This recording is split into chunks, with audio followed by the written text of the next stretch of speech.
Joe Rogan is all of us. Like, I am Spartacus, you were Spartacus. There's this moment where you're just like, you know what? I'm not going to bow to you anymore. I'm not going to get down on my knees ever again. This is ridiculous.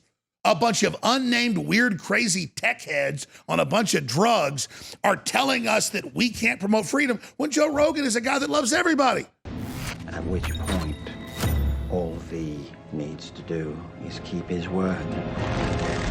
And then...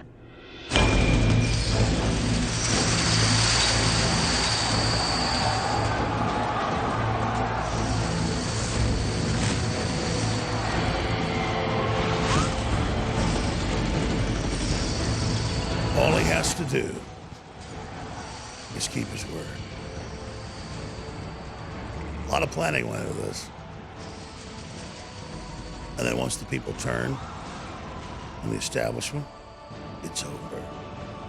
I was taking a few days off with my children, and I was grilling hamburgers on the back porch, watching my children swim in our little backyard pool when Joe Rogan called me. And he called me this morning, and he said, I'm going to call you after 4 o'clock California time, 6 o'clock Texas time. I said, okay, great. Phone rings. I told my wife, hey, you guys over here, I talked to Joe. And Joe's a very guarded person. I've known him 22 years, but this was like a fire hose. And he goes, yeah, say this on air. Go public. The gloves are off. Total war. And I'm like, let me get a pad and paper. So I go try to pad a pad and paper, and I'm trying to like, well, what's on record? What's not on record? What can I say? And he goes, just say it all. And he kept saying things and telling me things. And like 10 minutes into this, it's like a 45-minute conversation. Because Joe, we're drinking beer in Las Vegas or something. That's hours of conversation. But on the phone, it's a few minutes. It's like 45 minutes of him like going off. And I'm like, well, what am I allowed to say? Because he's telling me, I want you to go on air. I want you to say this. I want you to. And at the end of it, he says, just put it all out. Well, there's no way to put 45-minute conversation out and it's import because it's bigger than Alex Jones. It's bigger than Donald Trump. It's bigger than Hillary Clinton. It's bigger than all of us. It's about somebody that was number one in their field, reaching 20, 30 million people a day with all the aggregate videos he's got out there. That's the biggest media there is. Finally saying, I'm done. Because Joe is a pragmatist. He's a patriot. He's an American. He's as smart as I am or smarter. When I say that, it's not a compliment. It's the truth. He finishes my sentences. He knows all of it. He's addicted to it. He's the real Alex Jones, but the one that's smart enough to think, oh, I'm going to jujitsu this whole thing. I'm going to figure this out. And now that he finally got in the position number one, he said, Alex, I'm taking the gloves off. So here's what he told me. Okay, the stock's up a couple billion at Spotify. He did this, and he's made 110 million or whatever. And I know the inside baseball. He gets 20 minutes of each show that's still going to be on YouTube. And he got in the contract with Spotify that he can have Alex Jones on. I'm in the contract. and so, but he went on. He said, listen, you told me this stuff 20 years ago. You told me 10 years ago. You told me a couple years ago about YouTube, Google censorship. I thought, okay, maybe some of it, whatever. He just couldn't imagine they were so un-American. And he said to me today, he said, listen, I love America and I love freedom.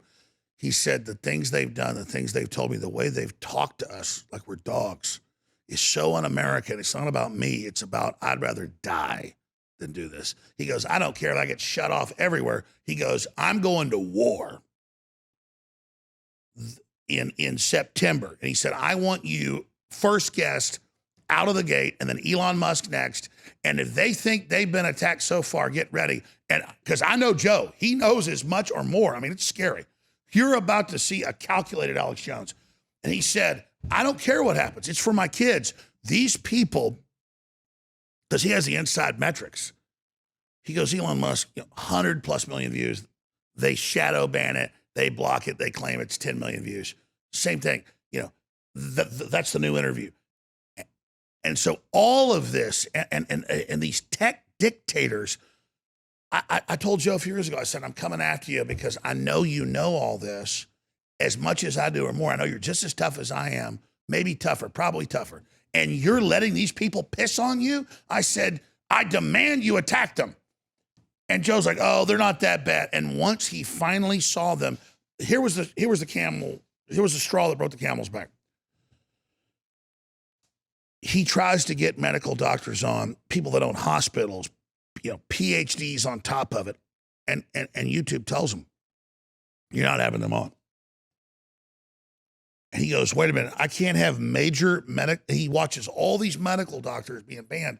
And again, Joe Rogan is all of us. Like, I am Spartacus, you were Spartacus. There's this moment where you're just like, you know what? I'm not going to bow to you anymore. I'm not going to get down on my knees ever again. This is ridiculous. A bunch of unnamed, weird, crazy tech heads on a bunch of drugs are telling us that we can't promote freedom when Joe Rogan is a guy that loves everybody. And so he was being offered these Spotify deals 6-8 months ago. And he wasn't going to take it. He's making $50 million a year, what he's doing. But when YouTube started censoring him, and then he starts getting on the phone with the YouTube execs, and they're telling him, like he's a dog, it's that spirit that's going to save us, where people just stop caring about, because if you don't stand up for what you believe in, you lose it all. It doesn't even matter. So, again, this is like the first domino. Joe's a great guy, a smart guy. I knew he was this guy. I know he's smart. I know he's a patriot. I know he's alive. There's not many people I know out there that have as much dynamism as I do. And I'm not bragging when I say that. I mean, Joe Rogan's got more than I do. And I just begged him. I said so much privately. We had dinner, last year in California. I said, man, Joe, I know you kick my ass right now. You're just as smart as them or smarter. Attack them. Be the man. Go after them. He said, well, I'm trying to convince them. He was meeting with all the top people. They brought him into all of it. He said, I'm trying to convince them to bring you back. I know they lied about you. Alex, believe me, they're not that bad. I can convince them. He finally realized it's war, man. These people are needle dicks. They want to dominate us because they know we are more powerful than them. And we leave them alone. Oh, I'm more powerful than you, but I'm going to let you exist. No, it's social Darwinism. The chicken dick wants to run us. And so Joe finally gets that the big tech and Google wanted to get its cock out and run it in his ass. And it's a family show, but this is what this is. And he finally completely broke with them. And this is the most archetypal. I can feel it metaphysically. I can see it intellectually. This is like the Death Star blowing up in episode 4 of Star Wars. I mean, it's extraordinary at multiple levels. And I think what he also recognized and realized is what the example they were trying to make with you was the example they were going to try to make with everybody who either even merely allowed independent thought to be heard. Even if they like didn't have Santa Ana thought killing everybody at the Alamo would make us back down. Exactly. It's very much it's that same historic mindset, mentality. They thought killing Spartacus would make people roll over. What's wrong with these elites that they think this? Well, because most of the time in their minds it works. In other words, that usually the voice doesn't get loud enough or strong enough for that voice to resonate and reverberate around the world. And they don't get the population always creates a champion. Oh, exactly. And Joe was simply both too sincere and too good at what he did to ultimately suppress him. And then he leveraged that power for the benefit of everyone else after him. It's that right decision that has me so excited. Oh, absolutely. Oh my God, is that well, not it's not sexy? just a right decision, it's a righteous decision. And so it's a decision that's right at multiple levels. And it's a righteous decision because he could have done other things that would have made him more money. But it gives me hope in this dark time. Oh, absolutely. It is a independent Thomas Paine type voice in a time of colonial empires. It's the same kind of action, the same kind of mindset, the same kind of mentality that people can see through example, not only experience an independent Joe Rogan. Because you haven't backed down, I haven't backed down, but I get how Joe waited till he was #1 and then he didn't back down. That's smart. Oh, it's very smart. It's a very savvy. He waited to leverage his influence to do the right thing when he had the opportunity. And then he told me tonight, I said, Joe, all right, no, I said, you want me to say you've declared war on YouTube? And he said, yeah, man. And it's a long time coming, but he's the right guy to do it, and he's the only guy to do it. Well, because YouTube's first goal and objective was to make you the example to silence everyone else. So that's the irony. Yes, exactly. It's a delicious form of irony for Joe to have you be the person to tell everybody that now the script has flipped. Now the Uzi's pointed in the other direction. Yeah. I mean, is this peak internet right now? I mean, it's a certain form of it. This is just the beginning of the peak, right?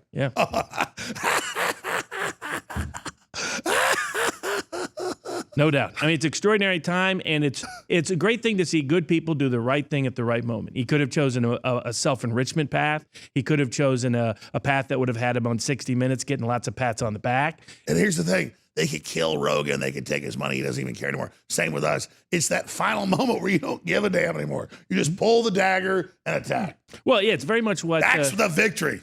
Absolutely. It's the ultimate form of power. It's what Medgar Evers talked about. It's what Nelson Mandela talked about. So Medgar Evers always said, why aren't you... People ask him, why aren't you afraid to die? He ultimately was assassinated.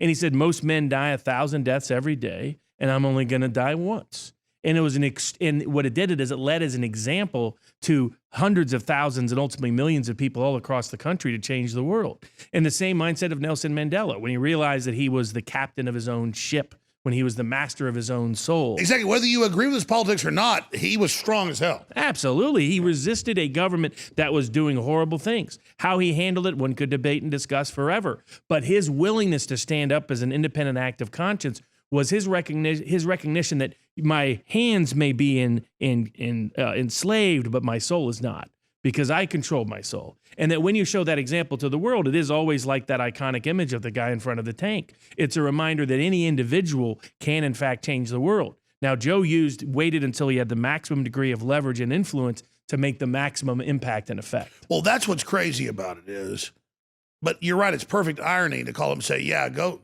attack and just tell him F you, and I hope YouTube tries to censor me. He's literally just challenging them right now. And I said, can I say this? I said, are you sure you want to do this? He said, hell yeah. So it was that freeing moment that is so beautiful for everybody. Oh, absolutely. And I think the lockdown had a big part of this. Like, he is going to move to Texas. I'm going to leave it at that. He said I could say that. He is moving here, Elon Musk. And it's not Texas is perfect. It's the next, it's the best house in a bad neighborhood. It's the exodus has begun. I mean, the fact that they know that. Oh, exactly. I mean, how happy Joe looks over there, too. He doesn't give a rat's ass about $100 million. It's the fact that YouTube started demonetizing him and telling him he was a bitch. And he finally said, no, that's the spirit right there. The whole pitch that Facebook, that YouTube, that Google, that Twitter made, Twitter promised to be the free speech wing of the free speech party. The pitch was that they would be outside the gated institutional narrative, to steal from Eric Weinstein's phrase, that we would free up finally, have free thought, real free speech, real free press, real free expression of free ideas, to have an engagement, to have a true dialogue across the ideological and intellectual spectrum, where the audience and the people could make up their own minds. That these technological tools, like Michael Malice talked about in North Korea, could be used to free up society, not to suppress society. And in fact, that was step one. But that turned out just to be the pitch. The pitch was, come use our platforms and we'll make sure your voice is heard throughout the world in a freer way than has ever been the case in the past. In the same way that talk radio revolutionized populist politics in the 1920s and 1930s. You can go back and look at the rise of people like Father Coughlin or Huey Long or other populist politicians that came in their same strain, people like Big Jim Folsom, or in my hometown, Bookie Turner, both in his radio and use of TV. These were populist politicians that were able to get around the institutional control of the press. Much in the same way, the Gutenberg press created the opportunity for Protestantism to even emerge against the state-oriented Catholic Church. It allowed for independence of thought and freedom of thought and liberty of thought. Joe Rogan was the perfect embodiment and expression of this.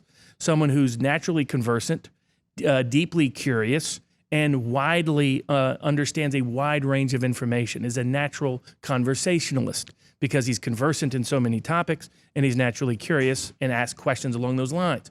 So it would allow people to engage, and through his conversations, engage in broader conversations that had often been shut out from the gated institutional narrative. This was the promise of YouTube, the promise of Google, the promise of Facebook, the promise of Twitter. Indeed, they made this promise explicit and express, and to creators, come and create on our platform and we'll promote you to the world. We won't restrain you, we'll monetize you. We'll help make you financially sustainable and successful while not interfering at all in the freedom of speech.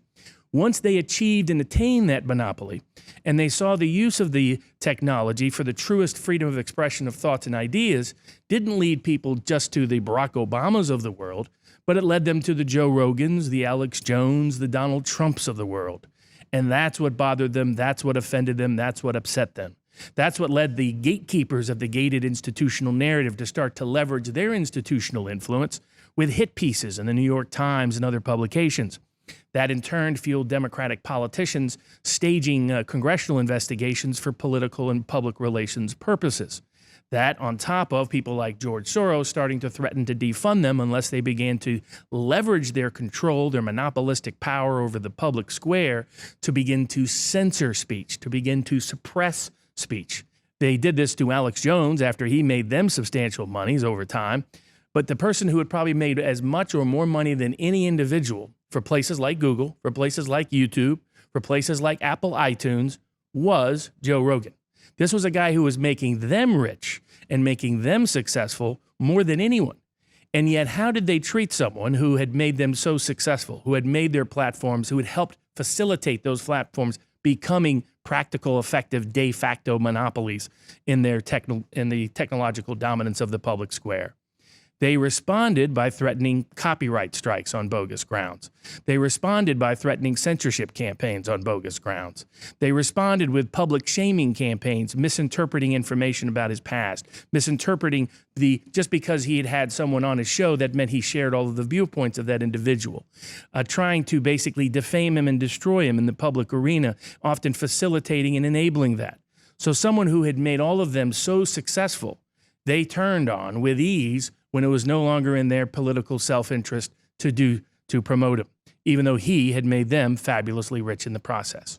And so finally it appears that he has decided to turn the corner. But it's a way to walk away and to punish those who have tried to censor and suppress speech, much as Dave Rubin and the Rubin Report, which was also facilitating YouTube and Google's success, is increasingly creating his own independent separate brand and independent technology to get outside of the gated institutional narrative.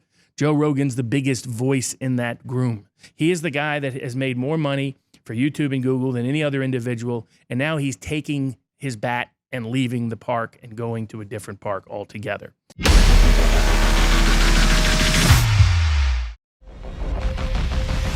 We're living in insanely dangerous times, and I told folks going back 3 months ago, I'm not buying storable food because I'm worried about the COVID-19 virus. I'm worried about the food shortages and the economic collapse. And now it's admitted that a chain reaction has begun that's already caused food shortages and the collapse of farms and ranches across the United States, and it's even worse in the third world. So I hope Trump, with his initiatives, can clean this up and fix it. But with the election fraud and the COVID-19, all the wars and the third world collapsing and everything else that's going on, now is the time to get storable foods because they'll last for 25 years. They're in easily toteable bags. It's high quality food, and it's good to have that box checked off to be ready. And it funds the InfoWars. So we have storable food available again. InfoWarsStore.com or call toll-free 888-253-3139. But whatever you do, get prepared and get ready because the globalists want you dependent on them. They do not want you to be self-sufficient. Get your storable food at InfoWarsStore.com right now while you still can.